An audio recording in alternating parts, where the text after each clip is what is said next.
Now that we've looked at reference angles, we're going to use the concept of a reference angle to be able to find trig functions given any point in space. What we're going to do is we're going to draw a triangle, and we're going to use our reference angles. One thing to watch for is your sign, whether it's positive or negative. We can determine that by our quadrant. Okay, so sign is going to matter. So on the example 1, there's 3 examples. It says find the sine of theta and the cotangent of theta if negative 4, 3 is on the terminal side of an angle in standard position. So first thing I'm going to do, as it says up there, is I'm going to draw my triangle. So let's see. I start from standard position, I rotate, and I'm going to be at the point negative 4, 3. So it'll go back 1, 2, 3, 4, up 1, 2, 2, 3. So I'm right here in space. That is on my terminal side, and I got there from rotating from standard position. There's my theta.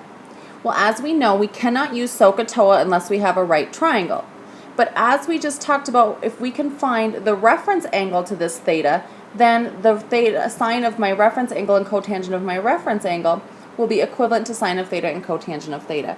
So I need to try to find an acute angle that I can make with the x-axis. So when I try to make a right triangle, I notice I have one right here. So instead of using this theta, I'm going to use its reference angle, this theta right here. And if I label what I know on the triangle, I know I went back 4 and I went up 3. Notice I'm keeping my sign. So now I'm going to go ahead and I'm going to solve using Pythagorean's theorem for my missing side. I see it's a 3, 4 triangle, so this must be 5. If I did a squared plus b squared, I would get that 5 as well. And now I can go ahead and say that sine of theta is equal to my sine of my reference angle. And I'm going to have opposite over hypotenuse, and I get 3 over 5. Doing the same thing for cotangent of theta. Cotangent of theta is going to be, since tangent is opposite over adjacent, cotangent will be adjacent over opposite. So I'm going to have negative 4 over 3. I've now found my sine and cotangent thetas based on this reference triangle or this reference angle I was able to draw from my given theta. Let's look at example 2.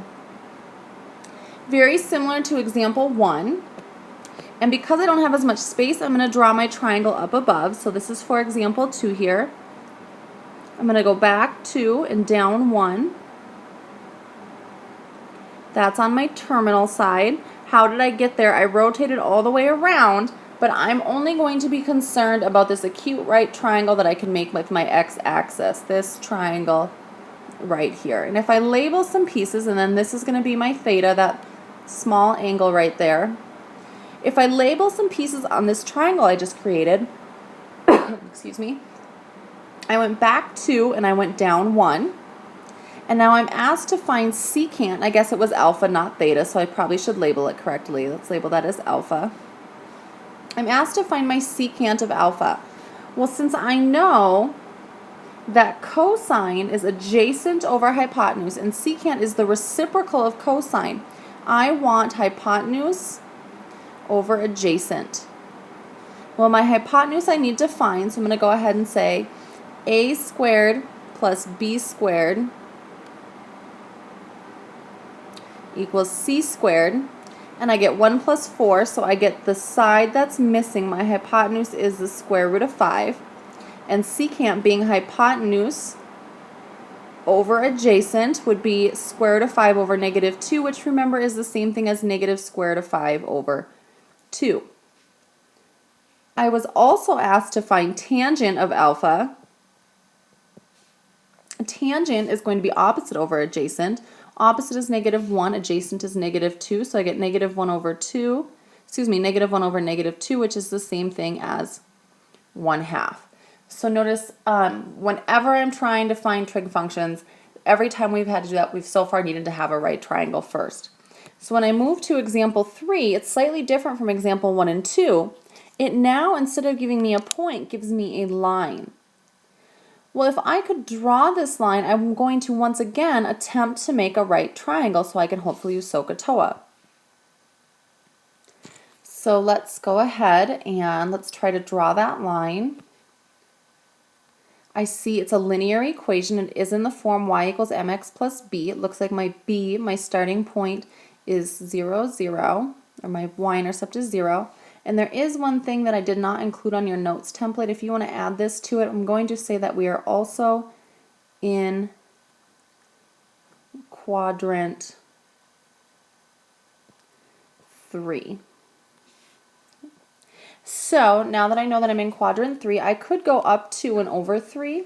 That's what my slope is telling me to do. Notice if I did that, it would put me in quadrant 1. So I'm going to think of 2/3 being the same thing as negative 2 over negative 3, since that does reduce to positive 2/3. So instead of going up 2 and right 3, I'm going to go down 2 and back 3. Down 2, back 3. And I can use that to now go ahead and make myself a right triangle. So here's my cute right triangle that I make with my x-axis. I see that I went, let's see, this is negative 2 here, this is negative 3 here. I'm asked to find cosine, which is adjacent over hypotenuse, so I'm going to need to find my hypotenuse. So I can use Pythagorean's theorem, equals c squared, and I get 4 plus 9 equals c squared. So this is going to be the square root of 13. There is no way to simplify that. And going now ahead and solving my problem, cosine of this theta right here is going to be adjacent over hypotenuse. I can simplify this or write this in a better form by getting the radical out of the denominator by multiplying top and bottom by the square root of 13, giving me negative 3 square root of 13 over 13 as my final answer.